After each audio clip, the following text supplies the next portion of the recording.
Sitting out here at the coast today, out at Sea Point, just sitting and thinking. We have some extra time.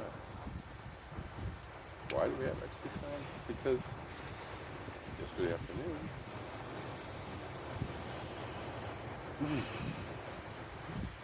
right out there off the coast, like right there, the wind was clocked at 72 miles an hour. It's a little storm. It's a little rainstorm coming through. Oh, gee, 3 inches of rain and 72-mile-an-hour winds in my backyard in Kittery. Of course, I love it. Hey, bring it on. So I took off my clothes, jumped in the hot tub. 5 minutes later, I'm ducking. I'm ducking under the water because it's 72 miles an hour. I'm thinking the picket from one of the fences across the swamp is going to come off and come through my cedar fence next to the hot tub and stick through my neck. That's how bad it was. Tried standing up and facing into 3 inches of rain coming down. You can't even breathe. I huddled in the hot tub, my head barely sticking out of the water, right next to the cedar fence for 5 minutes. This wasn't a hurricane. It was just an October 14th little rainstorm.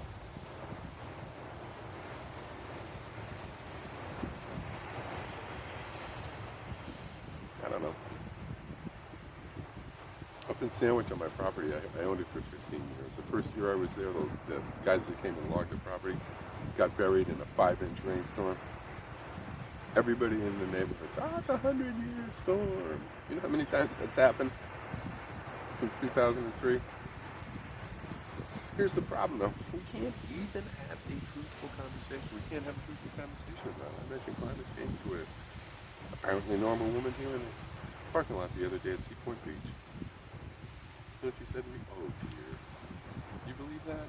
I've been environmentalist my whole life. You believe that? Climate change, dear? Oh, it's a global cabal of international financiers that have twisted your mind, and they actually want environmental catastrophe because it's environmental catastrophe capitalism. Blah, blah, blah.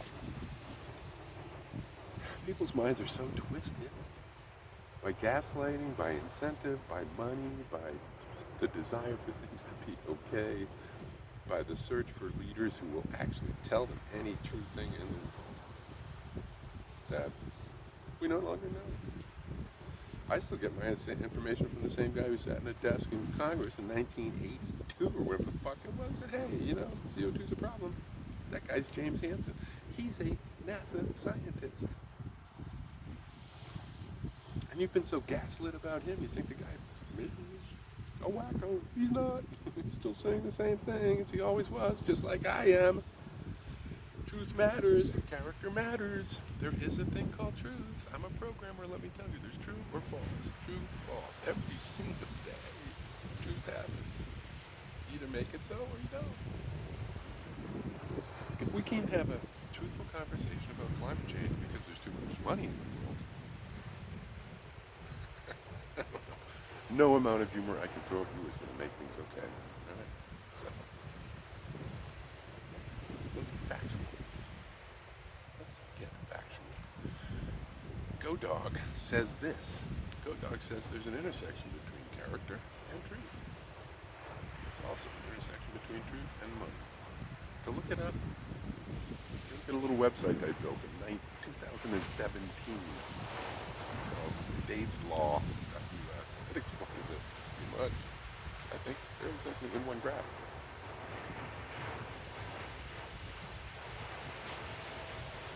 Have a great Saturday, y'all. Heading for the dough.